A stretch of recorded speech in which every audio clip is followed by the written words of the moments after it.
Die? Look, I gotta opt out of tomorrow. Guess why? Dad's putting me in Wentworth for the day. Oh, it's something about seeing what it's like inside. Yeah, isn't it a scream? Hey, isn't that where you said B. Smith is? Oh, yeah, great. I can't wait to meet her. You reckon you've heard everything, don't you? Well, not in here you haven't. This is where they stick the real desperate women. I was knocking people off before you as a twinkle in your father's eye. They don't call me the butcher for nothing, you know. God. I was just getting warmed up. Wait till you hear the rest of it. Oh, Lizzie, will you stick to the flaming truth? Your life story is quite bad enough without making anything up. If you two are in on this, will you get your bodies over here? What have you come as? Good, aren't they? Do you like them? Oh, yeah, real good, Doc. We could have made them better, except we only had 2 colours. Oh, look, will you just get on with it? Oh, I'll get on with it. You dirty rat. I'm going to get you, you see. I'm going to learn you, you see. I'm going to skin you alive. Oh, there go, B. It was only a joke. Any more mucking around and I'm going to clobber you. Will you get here out of sight and get out and wash that muck off? But I spent hours on them. Would you like to change your name from Muddy Mouse to Mangled Mouse? I'll clean them off for you. Thought you might. Now, hear this. I'm going to say it just once. We are going to sort that kid out if it kills you. Take as much time as you want, Jim. Don't feel you have to rush back. Is there anyone we can contact for you? No, that's already been done. Newspapers. Very efficient way of letting people know. What about the arrangements? Is there anything we can do to help? No, thanks. I'm seeing the funeral director this afternoon.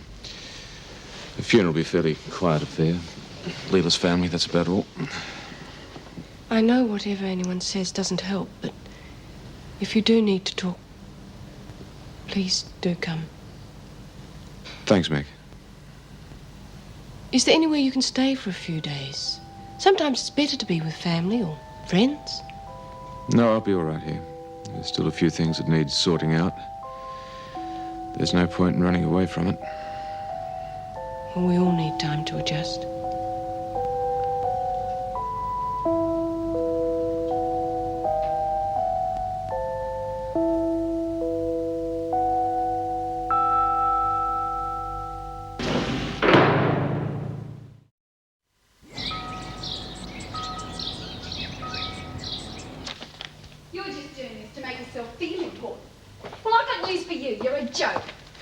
Behind your back, you know, Dad. Big-time Crim turns to fight for truth and justice and the Aussie You're not at home now. Be quiet. Is that an act, or do you always look like that? Shut up, Debbie. Thank you, Mr. Pierce. We'll take over now, if you don't mind. Thank you, Miss Bennett. Bring your things over here. What for? Just do as you're told. Oh, great. Sounds just like home. Right, I want you to go behind the screen and change into these. I'm not a real prisoner, you know. As long as you're in here, Pierce, you will address all officers by name. This is Miss Bennett, and I'm Mrs. Jackson. And if you're not changed in 1 minute, I'll have the officers do it for you. Now move. We've got more important things to do than waste our time with you. Oh, well, anything for a bit of a giggle. It's not going to be easy. What do you expect? The daughter of a man with his background. If he didn't care about her, she wouldn't be here. How is Jim? Oh, it'll take a while to sink in, but he's coping. Did you know the police are looking for Carolyn Simpson's husband? Yes, I read about it in last night's paper. Well, did Jim say anything about it? Did he say why he thought... Vera, I didn't go round there to ask questions. Now go back and strip. What? I must have forgotten to mention it. All prisoners have to be searched and showered. Now move!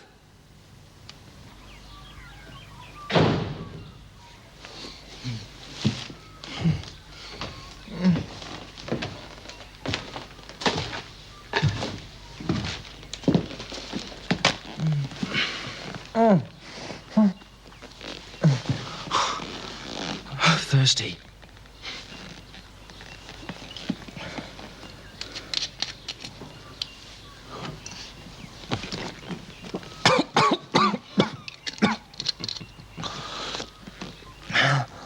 I thought you'd forgotten me. Not bloody likely, mate. I just didn't want to sleep in all this stink last night. Not that I got much sleep. She wasn't bad either. By the way, mate, you're famous. A nationwide search.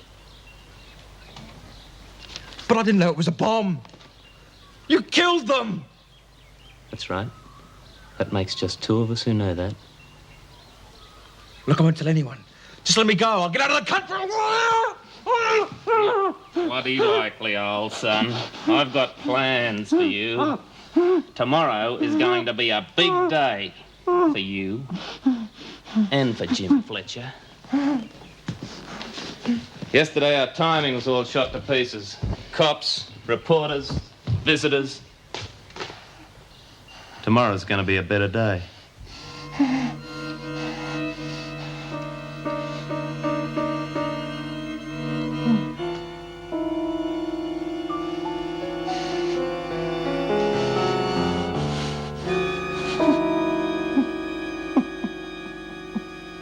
They nearly drowned me, and she nearly scrubbed me skin off. You are speaking about an officer, and therefore will address her by name. Pierce was extremely uncooperative, Mrs. Davidson. She refused to take a shower, so we had to use force. Whilst you are in Wentworth, you will do exactly as the officers instruct you. You will participate in prison duties, and you will experience confinement in a cell. You will also be under constant supervision of an officer, and therefore be quite safe. And who's going to protect me from the officers? That's quite enough, Pierce. Mrs. Jackson, show her to her cell. Can you put me in with B. Smith? You know Smith?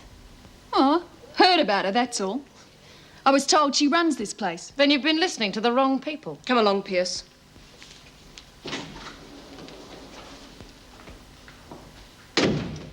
Not a very promising start. She's treating the whole thing as a joke. Yes. I only hope B. Smith behaves responsibly. You have my number if you need me, Mrs. dear. Davidson, has Jim heard anything more about the bombing? I don't know. It was hardly the moment to discuss details, Vera.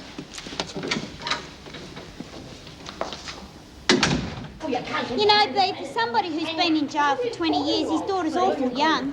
He only broke out once with his wife. Yeah, you old bag. How romantic. An old bag, you rotten little pipsqueak. Right, knock it off. Oh, g'day, love. You must be Debbie. Lizzie. Break it up, you lot. You should be in the rec room. Okay, let's go. Why can't you? Inside, Pierce. See that she makes the bed properly, Mrs. Powell. I have made one before, you know. You make it according to regulations, and you keep making it until you get it right. Well, come on. You heard Mrs. Jackson. Go and get cracking. One of those women was B. Smith, wasn't she? Maybe.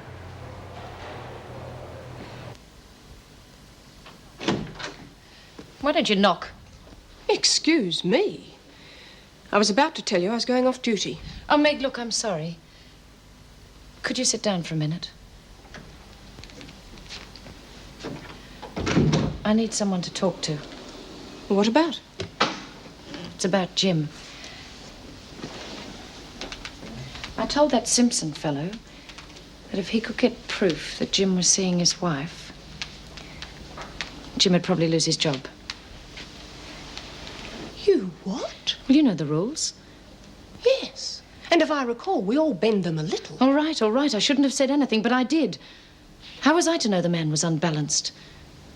Well, there's nothing much you can do about it now. But if he did find Jim and Simpson together, it might have been just enough to push him over the edge. I could be responsible, at least indirectly. And if you hadn't said anything, and if Jim hadn't left his wife, and if we didn't work here, it wouldn't have happened. You can't go around living your life through ifs. But what if I'm connected with the case? You know how the department feels about scandal. I'm serious. I'm just thinking how ironical it is. You wanted Jim to lose his job because of a scandal, and I'm then not proud of what I did. You won't tell anyone, will you, Meg? Well, you're the one that has to live with it.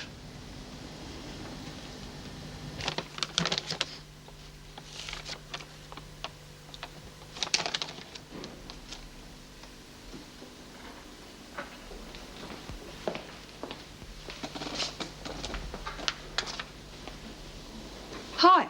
You be? Yeah.